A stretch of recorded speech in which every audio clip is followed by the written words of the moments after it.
ਥੱਲਾਪਤੀ ਵਿਜੇ ਦਾ ਰੋਜ਼ਾ ਅਫਤਾਰ, ਸਿਆਸਤ ਜਾਂ ਸੱਚਮੁੱਚ ਦਾ ਭਾਈਚਾਰਾ। ਅਜਿਹੇ ਮੰਜ਼ਰ ਸਾਡੇ ਮਾਸ਼ਰੇ ਵਿੱਚ ਬਹੁਤ ਘੱਟ ਵੇਖਣ ਨੂੰ ਮਿਲਦੇ ਨੇ। ਇੱਕ ਗੈਰ ਮੁਸਲਮ ਅਦਾਕਾਰ ਮੁਸਲਮਾਨਾਂ ਦੇ ਨਾਲ ਬਹਿ ਕੇ ਅਫਤਾਰੀ ਕਰੇ ਤੇ ਬਾਜਮਾਤ ਨਮਾਜ਼ ਵੀ ਪੜ੍ਹਦਾ ਹੈ।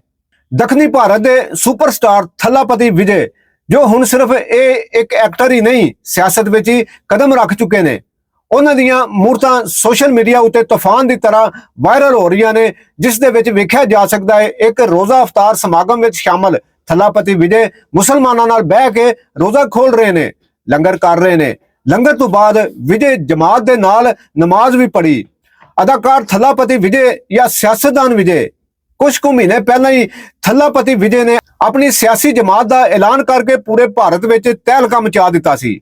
ਸਾਡੀ ਸਿਆਸਤ ਆਮ ਲੋਕਾਂ ਵਾਸਤੇ ਹੋਵੇਗੀ, ਹਰ ਧਰਮ ਨੂੰ ਇੱਜ਼ਤ ਮਿਲੇਗੀ, ਇਹ ਸੀ ਵਿਜੇ ਦਾ ਨਾਰਾ। ਫਿਰ ਸਵਾਲ ਇਹ ਵੇ ਕਿ ਵਿਜੇ ਵਾਕਈ ਹਰ ਧਰਮ ਨੂੰ ਬਰਾਬਰ ਸਮਝਣ ਦੇ ਜਾਂ ਸਿਆਸਤ ਵਿੱਚ ਨਿੱਤਰ ਕੇ ਸਾਹਮਣੇ ਆਉਣ ਦਾ ਇੱਕ ਹੋਰ ਤਰੀਕਾ ਹੈ। ਜਿਵੇਂ ਕੇਜਰੀਵਾਲ ਦਾ ਗੁਰਦੁਆਰੇ ਜਾਣਾ, ਰਾਹੁਲ ਗਾਂਧੀ ਦਾ ਮੰਦਰ ਜਾਣਾ, ਨਰਿੰਦਰ ਮੋਦੀ ਦਾ ਮੁਸਲਮਾਨਾਂ ਵਾਲਾ ਲਿਬਾਸ ਪਾਣਾ, ਕਿ ਸਿਆਸਤ ਵਿੱਚ ਹਰ ਕੋਈ ਹਰ ਧਰਮ ਨੂੰ ਖੁਸ਼ ਕਰਨ ਦੀ ਕੋਸ਼ਿਸ਼ ਕਰਦਾ ਹੈ। ਭਾਰਤ ਦੇਸ਼ ਵਿੱਚ ਜਦੋਂ ਦੇ ਨਰਿੰਦਰ ਮੋਦੀ ਵਜ਼ੀਰ ਆਜ਼ਮ ਬਣੇ ਨੇ, ਉਦੋਂ ਦੇ ਭਾਰਤੀ ਮੁਸਲਮਾਨ ਆਪਣੇ ਆਪ ਨੂੰ ਗੈਰ ਮਫਹੂਮ ਸਮਝਣ ਲੱਗ ਪਏ ਨੇ। ਆਏ ਦਿਨ ਭਾਰਤ ਵਿੱਚ ਕੋਈ ਨਾ ਕੋਈ ਮੁਸਲਮਾਨ ਦੂਜੇ ਭਾਈਚਾਰੇ ਵੱਲੋਂ ਜ਼ੁਲਮ ਦਾ ਸ਼ਿਕਾਰ ਹੁੰਦਾ ਵਿਖਾਈ ਦਿੰਦਾ ਰਹਿੰਦਾ ਹੈ। ਮੁਸਲਮਾਨ ਘੱਟ ਗਿਣਤੀ ਦੇ ਕਰਕੇ ਬਹੁਮਤ ਵਾਲੇ ਹਿੰਦੂ ਲੋਕਾਈ ਅੱਗੇ ਦਬੇ ਰਹਿੰਦੇ ਨੇ। ਅਦਾਕਾਰ ਵਿਜੇ ਦੇ ਵੱਲੋਂ ਭਾਰਤੀ ਮੁਸਲਮਾਨਾਂ ਦੇ ਨਾਲ ਬਹਿਣਾ ਮੁਸਲਮਾਨਾਂ ਦੀਆਂ ਹਮਦਰਦੀਆਂ ਤੇ ਲੈ ਹੀ ਰਿਹਾ ਹੈ। ਨਾਲ ਦੇ ਨਾਲ ਵਿਜੇ ਦੇ ਇਸ ਕਦਮ ਨੂੰ ਦੂਜੇ ਧਰਮਾਂ ਵਾਲੇ ਵੀ ਚੰਗੀ ਨਿਗਾਹ ਨਾਲ ਵੇਖ ਰਹੇ ਨੇ। ਜੇ ਪਾਕਿਸਤਾਨ ਦੀ ਗੱਲ ਕਰੀਏ ਤੇ ਪਾਕਿਸਤਾਨੀ ਜਦੋਂ ਵੀ ਕਿਸੇ ਗੈਰ ਮੁਸਲਮ ਨੂੰ ਇਸਲਾਮੀ ਹੁਲੀਏ 'ਚ ਵੇਖ ਲੈਣ ਤੇ ਫਟ ਆਖਣਾ ਸ਼ੁਰੂ ਹੋ ਜਾਂਦੇ ਨੇ, ਇਹ ਬੰਦਾ ਮੁਸਲਮਾਨ ਹੋ ਗਿਆ ਹੈ। ਪਾਕਿਸਤਾਨ ਵਿੱਚ ਸਾਡੇ ਕੋਲ ਇੱਕ ਮਿਸਾਲ ਹੈ, ਮਸ਼ਹੂਰ ਪੰਜਾਬੀ ਗੁਲੂਕਾਰ ਹੰਸਰਾਜ ਹੰਸ।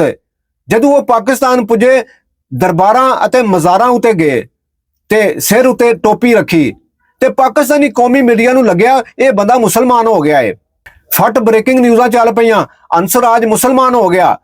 ਪਰ ਜਦੋਂ ਹੰਸਰਾਜ ਹੰਸ ਪਿਛਾਂ ਭਾਰਤ ਆਪਣੇ ਤੇ ਉਹਨਾਂ ਨੂੰ ਇਸ ਬ੍ਰੇਕਿੰਗ ਨਿਊਜ਼ ਦਾ ਖੰਡਨ ਕਰਕੇ ਕਹਿਣਾ ਪਿਆ, ਨਹੀਂ ਮੈਂ ਤਾਂ ਸਿੱਖ ਹਾਂ, ਮੈਂ ਹਰ ਧਰਮ ਦੀ ਇੱਜ਼ਤ ਕਰਦਾ ਹਾਂ। ਇਹਦਾ ਇਹ ਮਤਲਬ ਨਹੀਂ ਕਿ ਮੈਂ ਆਪਣਾ ਧਰਮ ਛੱਡ ਦਿੱਤਾ ਹੈ। ਕਰੋੜਾਂ ਲੋਕਾਂ ਦੇ ਪਸੰਦੀਦਾ ਅਦਾਕਾਰ ਥੱਲਾਪਤੀ ਵਿਜੇ ਨੂੰ ਸਿਆਸਤ ਵਿੱਚ ਫਾਇਦਾ ਹੋਵੇਗਾ ਜਾਂ ਨੁਕਸਾਨ?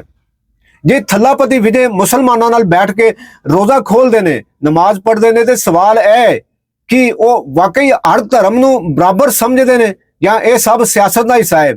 ਕਿ ਸਿਆਸਤਦਾਨ ਮਜ਼ਹਬ ਨੂੰ ਹਥਿਆਰ ਬਣਾ ਕੇ ਆਵਾਮ ਵਿੱਚ ਘੁਸਣ ਦੀ ਕੋਸ਼ਿਸ਼ ਕਰਦੇ ਨੇ? ਕਿ ਵਿਜੇ ਨੂੰ ਇਹ ਸਭ ਕਰਨ ਨਾਲ ਵੋਟਾਂ ਵਿੱਚ ਫਾਇਦਾ ਹੋਏਗਾ ਜਾਂ ਫਿਰ ਨੁਕਸਾਨ? ਤੁਸੀਂ ਇਸ ਬਾਰੇ ਕੀ ਸੋਚਦੇ ਹੋ? ਆਪਣੀ ਰਾਏ ਸਾਡੇ ਨਾਲ ਜ਼ਰੂਰ ਸਾਂਝੀ ਕਰਿਓ।